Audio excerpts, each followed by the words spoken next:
All right, should we keep going here? Yeah. Yeah. All right. So more on just being, on being a veteran advocate and ways to do that. I know Jay talked about the boot campaign event and Booting and Shooting, Brain Treatment Foundation. Great event this year. It's the first year I wasn't actually able to make it there myself. But I want you guys to look for ways to give back into your communities. When you do this, one of the secrets that I've found in life, and I learned this from a Holocaust survivor, I actually found out that I found this myself after my military transition in serving veterans, and then realized I had been told this story as a kid from a Holocaust survivor. The people who survived the Holocaust were people who, in these concentration camps, found ways to help other people who are going through a hard time. So there's kind of two kinds of people. People who start to feel bad for themselves and feel sorry for themselves, and start to spiral, go down to a spiral and like circle the drain, and then things go bad. And there's other people who just find ways of helping other people along the way. And what I found going through training, what I found after leaving the SEAL teams and entering civilian life, when I helped other people and concentrated on helping them solve their problems, I started to forget about my problems. So rather than focusing on my own problems, if you're ever having a hard time, you're struggling with something, find a way to go help somebody else's problems. Find a way to serve somebody else. Maybe it's somebody in this group who's struggling to solve a challenge with a VA loan. It'd be real easy in this group to say, I don't have time to answer that question. I don't have time to solve that guy's problem. I got my own production to deal with. I got my own kids to get home to. I got my own loan officers that I need to solve, help fix their challenge or whatever it is, right? But there is just something, and I do not know how this works, but it is one of these life lessons for me, that when you go and help other people solve their problems, there's something magic that happens with your problems. They just seem to go away. So I want to encourage you to find ways to give back into your communities and find veterans that you can serve. Maybe there's organizations that you can align with, that you can find a way to align with your business. And then all of a sudden it starts to create a purpose behind the business that you're doing, and it starts to create a community involvement around your business. That to me is what being a veteran advocate is all about. And interestingly enough, I mean, karma has a really unique way of making that come back. And that's where I think that law of the harvest thing is, right? As you sow, you shall reap, right? You can't just reap, right? You reap what you sow. All right, so let's talk about the ways that I'm doing that. And I'll share a little bit with you about my Facebook page and messaging that I'm doing, and I'm happy to share any of this stuff with you, right? Like I don't care if you can, some people are like, I think really small-minded. They think it's like it's a secret. I don't want to tell you the program I'm using. I don't want to tell you how I'm doing it. The secret gets out. It's like the market is so huge, man. There's so much opportunity. And again, I hope that I can help set an example for that. And that you guys are willing to share and help other people. The more we help veterans, the more veterans win, right? So if I can help you, if I can teach you a trick or give you something like that, you can go take that back to your marketplace. It helps you go get a loan instead of, I don't know, big bad bank that isn't very united. I'd rather you guys get the business, right? I think you guys really are going to give a little care. So. All right, so this is what I did. I created this veteran. I created this veteran advocate Facebook page with Derek Evans. About 36,000 followers on that page right now in this community. It really is built out of doing weekly live broadcasts and video posts. And Derek and I host that show together. Sometimes Derek's on there with me, sometimes he's not. I also go on Smarter San Diego with Derek, and it's always about some sort of a veteran topic. Jason's going to talk about this stuff too, I think tomorrow too. You'll see Jason Steyer does a really great job with this stuff. And so I called it Andrew Paul Veteran Advocate. And I put veteran period, advocate period. I just don't play on words. It's like, I'm a veteran and I'm an advocate. Every now and then I get some idiot who goes, what is a veteran advocate anyway? I'm like, somebody who advocates for veterans. What does that mean? It's like, what do you need? It needs help. You need a resource. So I created this community, this veteran community, to connect resources. I pretty much never talk about VA loans on this page. And I think that's where I'll talk about that part, and then I'll bring Derek up, and we're going to just share some of the things that we're doing that maybe you guys can use. So, people don't give a crap about VA loans, man. They just don't. I mean, I will post something about interest rates going up or something that like legit, like we all have access to like, you know, all those different programs and little cute graphics from what's the guy out in New York? What? Habib. Yeah, all those guys, right? They all put out these cool like little snippets, and you know, if somebody actually read it and did it, like I could create like real wealth for that person over their lifetime if they like actually read that thing, and you know, I'll get like one like, you know, like one, oh that's neat, you know, no traction. I talk about things that veterans care about, like the VA healthcare system, or so there's 4 things I talk about on this page. That's the 4 things that I care about. I talk about veterans issues. I talk about raising young boys to become strong men. I talk about the Second Amendment, because I believe very much in the Second Amendment being the only thing that truly protects the First and everything else. And I talk about a little bit about my faith and my religion, because that really helped me get through things. But I'm careful there not to alienate people, because I know that that doesn't necessarily align with everybody. So just know that if you talk about faith and religion, you run the risk of alienating some people. But I don't want to apologize for that either. I know where I am, and how I am where I am. I know who I am and whose I am, right? There's no way that I've gotten through what I've gotten through on my own strength. It is absolutely by the grace of God that I stand here today. When I tell you that we killed 360 enemy KIA, I had 14 Purple Hearts, 4 Silver Stars, and the Medal of Honor, and how I came through that undamaged. How does that happen? I believe that I was saved for a reason. I made it through all of that to come back, not to just live some kind of a mediocre life. And I believe I'm called to do a certain thing. And I know that God saved me. And I wouldn't have made it through. I even told you about what happened after I left that period. You know, I mean, just foreclosures, short sales, cars being taken, got divorced, wasn't sure if I was going to keep custody of my kids. I mean, I had all the makings of a great country music song. My dog didn't die, but you know, but my cat did get hit by a car. I don't know if that counts. Yeah, I hate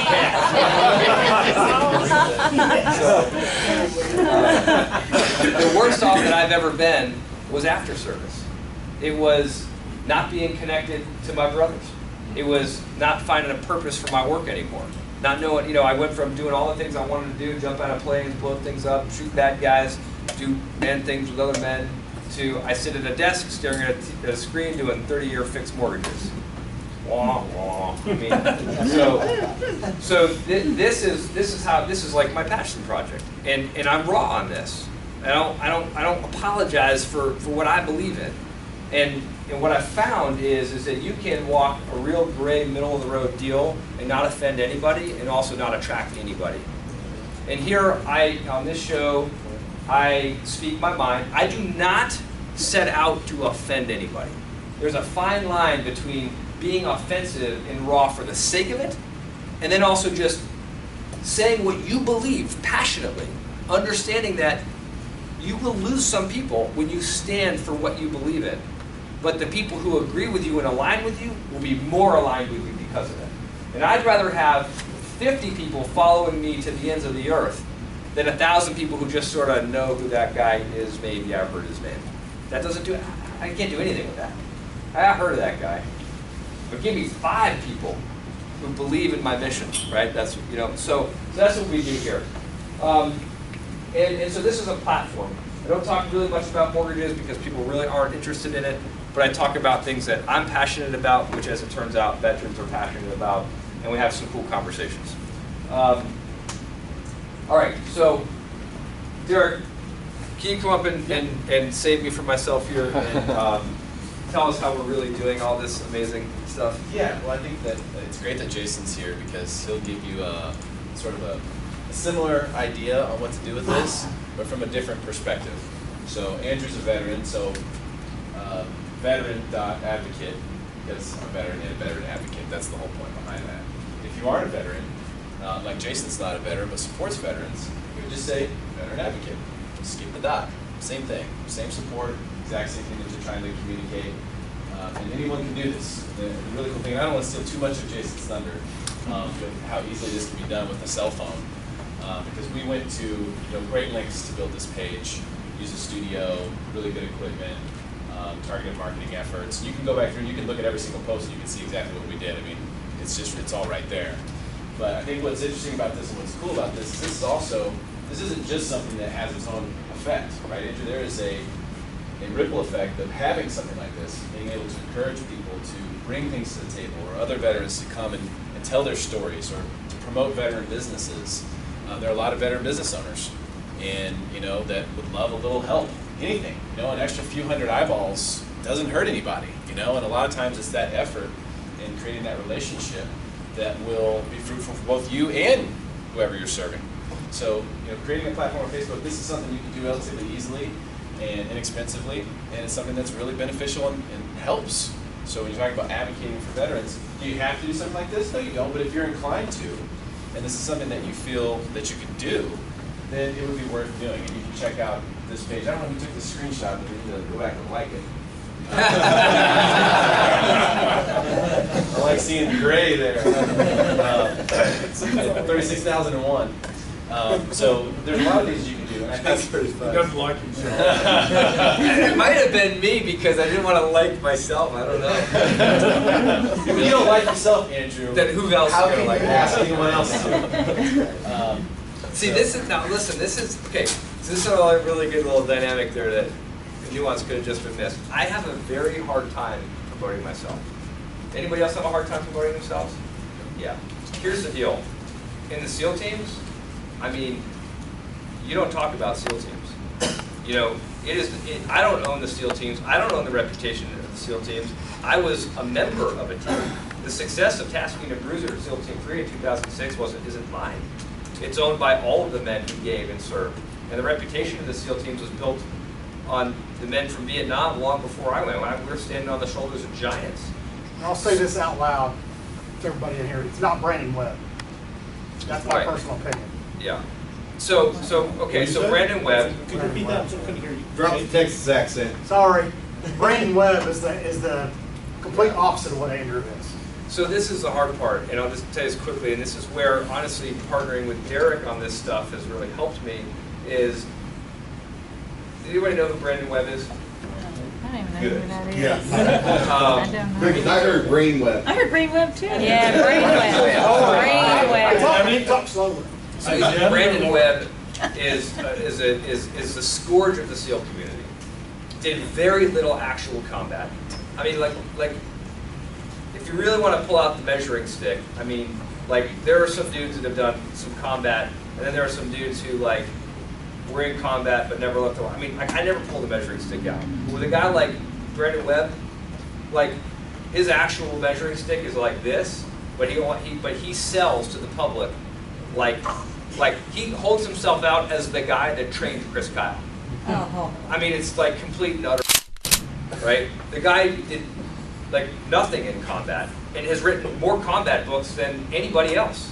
It's unbelievable. And then you got guys who are legit combat, lost buddies that died in war and you never even know it. The difference between being a humble service. So now, I'm a veteran. I'm passionate about helping my brothers and sisters. I happen to I happen to have a legitimate war record, combat action ribbon, Bronze Star with V, Army Con with V, yada yada, and yet I know I've got. For those of you that don't know, V stands for valor. So I have a legitimate war record. I am a veteran. I believe I know more about VA loans than most. I still have a lot to learn about. I mean, I can legitimately bring a great VA loan product to a veteran, and yet it's but dude, I can't talk about myself. I don't want to be the guy who gets accused of pouring out the Trident, right? I don't want to be the guy who is looking at monetizing the reputation of the SEAL teams, which doesn't belong to me. And yet guys like Brandon Webb, who didn't do shit, are monetizing it more than anybody. So I have a hard time promoting myself because of that. It's this internal ethic that won't allow me to pin the Trident because I respect the brotherhood of the SEAL teams, and yet I'm in business. We're all in business, right? Raise your hand if you're in sales. Every hand in the room better come up if you're a loan officer. We're in sales, and for some people that comes easier than others. For some people, sales feels like a dirty word, and in others it doesn't matter. I'm just telling you, like this is, in any room of this size, I mean, there are people who have that thought. And I have a little bit of a challenge with sales, because I think of that used car salesman who's going to sell something to somebody that they don't need, get them to pay more than they should for something they don't need to have in. And I don't know where that comes from. It's my own internal struggle. I'm being very transparent with you. So, but I'm in sales, and we got to. And if I don't get the word out, if I don't get the message, and I don't connect with veteran buyers or real estate agents who are in touch with veteran buyers, I can't help that veteran buyer. So there's a dude in my marketplace. His first name begins with A, last name begins with Karajanitas, who literally, who literally, I was in an office with him at one point where he literally refers to closing loans and going, full rip, baby, like he took that one for 3.5. I mean, like literally, that is how he talks about closing, like boiler room stuff. I'm just like, now, there's nothing wrong with making money. If we don't make money, if we're not solvent, if we don't run good businesses, then we can't stick around to serve. We have to be solvent. We have to be profitable. But there's a difference, there's a line, and everyone's line may be a little bit different between taking advantage of and things like that. He said to me this. He said this to me. He's like, well, Andrew, you don't want to market. How are they going to find it? They're just going to go down the street and find somebody that's going to take advantage of them. And I thought, like you, you know. But it was when he said that to me. This was a really good marketer, by the way, because he, you know this like little thing that I'm telling you about that I struggle with marketing myself. He doesn't have that. He doesn't have it. Brandon Webb, he doesn't have that. There's nothing. There is no reflection in the mirror that says, "Hey, you shouldn't do that." You know. But I have to think about that guy and realize that if I don't get the word out somehow, then that means a veteran doesn't get served by somebody who does truly have their best interest in mind. We got to find the balance. So, back to Derek. We do a little marketing piece on that. Yeah. That's kind of what I was going to say. Is your responsibility as a veteran advocate is to actually promote yourself, to make sure that the veterans in your marketplace are at least aware of someone who really cares about them and service them when it comes to getting a loan, buying a home. It's a big deal. I think it's a big deal for the average person. For the average veteran, the average household income in a veteran household is lower than a normal or an average household income. So if that's the case, Incorrect. is it? The other way around. Is it? Well, maybe nationally, but maybe here in San nationally. Diego, I can Yeah. tell you that Yeah, veterans' incomes are falling way behind in terms of. Yeah, San Diego market. Yeah. Sorry, my dad is San Diego based. I know you guys came from all over the place. No, that's cool. But yeah, here that's definitely the case. So in other marketplaces where household incomes are lower, maybe that's not true. But it's definitely close. Maybe it's a little higher in some places. So it's a big deal. My point is, buying a home is a big deal. It always will be. But a couple things. Number one, don't be afraid to promote yourself because you need to help them. And another thing is, don't ever say this. Yeah. You do not ever target veterans unless you're the enemy. So never say those words, especially to veterans. But don't ever just say it. So Derek helps me because he and I can get on a video or a live broadcast and we can talk together about things, and it's just me and him talking. And it's not me going, look at me, that feels very selfish to me. So Derek and I did a video on this, and Jason was in there too, and commenting on some things, and that's it, right? You hear people say, hey, I want to target more veterans. It's like target, that just has like this connotation to it, like you're going, like you want to take something from them, right? And I remember, Jason, you were the one who commented when we were doing that broadcast. You were like, the enemy is somebody you target, right? Targets get shot at. Yeah. So yeah, Don't use those words. words. So maybe replace that word with attract. Yeah. Connect with. Connect with. Yeah, you want to connect with I want to veterans. serve more veterans. Right. You know? Serve veterans. I want to Yeah. find ways to serve more veterans. Opportunity to serve more veterans. So Right. when you set up your Facebook ads, though, didn't you select demographics that would in some way, shape, or form? Absolutely. Yeah. Absolutely. But I think the confusion comes from the marketing words that are taught Yes. for folks that use marketing platforms. Yep. It's kind of hard to find the right word. I agree. Can I Yep. chime in on something before we get too far Absolutely. along? Because he's escalated, but I want to back to something you said like 3 minutes ago. what you know, and you were saying like you don't want to. You're a veteran advocate, right? You don't want to pour out the trident and things like that. But the thing that was presented to you, if you don't, the guy down the street will. So the question becomes, it isn't what happens if you do this, it's what happens if you don't. Yeah. Right? Is the veteran is going to get screwed. And that's where a veteran advocate comes into place. Andrew is able to still go out, and I relate this, I had this conversation with you, we were talking about Kid Rock and his donating all this money. Who knows Kid Rock? I've heard of Kid Rock. And I actually know the dude. I guarded him in private security for a while, been to his house and everything like that. We called Andrew Paul and I talked to, I kid you not, earlier this year, I talked to Kid Rock on the phone. He's like, hey, I'm here at Kid Rock doing some security with him. I was like, what? He put Kid Rock on the phone with me. You know? He took it out of my hand. He was like, "This is Kid Rock!" Yeah. So Andrew got to talk to Kid Rock, and one of the things that we were talking about, and I don't know, he might have actually talked about this when you were on the phone. I don't remember or not. But he donated. He would donate tons of money to Detroit, millions, right? Homeless, special needs, all kinds of stuff. But he never wanted anybody to know because he didn't want him to look like he was exploiting his success and like, look at me, look at me, look at me, look at me, right? Until someone who was very philanthropic, he didn't even tell me. You need to tell people because it might inspire them to do the same. I like that. Right? Set examples. Who has been inspired by Andrew Paul in this room? And were you inspired because he sat here and told you his military career? Who of you even knew it until he just said it today?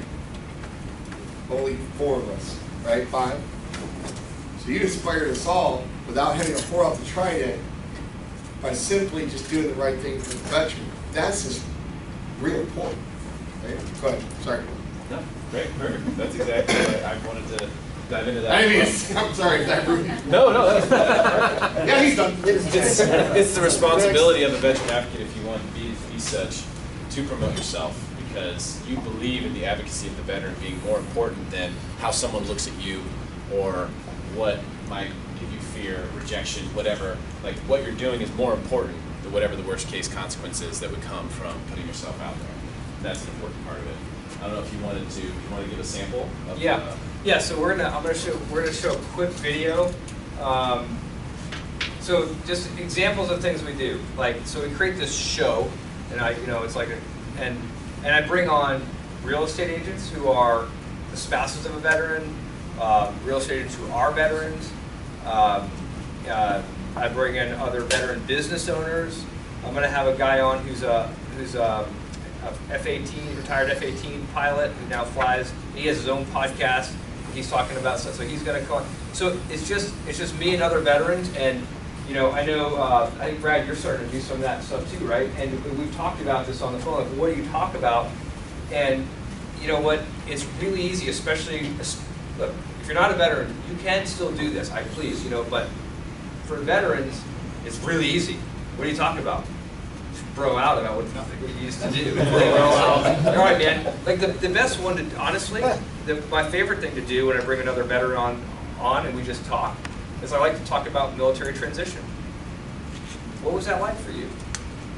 And what I've found in doing a little bit of public speaking and things like that is that when I am very transparent, when I am willing to be vulnerable, that allows other people to be vulnerable, and it takes down whatever walls that they have and opens them up to think about what it is that you have to share. And I know that there are other veterans out there who have had tough times with their transitions, that are going through tough times financially, that are going through tough times with their marriage, or they're already divorced, or there's issues with custody of their kids. And so when I'm willing to be strong, because it takes strength to be vulnerable. When I'm willing to be truly strong, right? I started to tell you guys, real strength is often quiet and humble. Real strength can say, look, this is where I failed. This is where I had a hard time. You know what happens? Somebody else goes, I'm going through that too. I'm going through that. So I love to talk to other veterans about their transition and have them share with me the challenges that they had, because that means other veterans get to hear that and go, I'm going through that too. Well, if you got through it, I can get through that. You know? So that's the type of stuff I'd love to talk about. So bringing all different kinds of people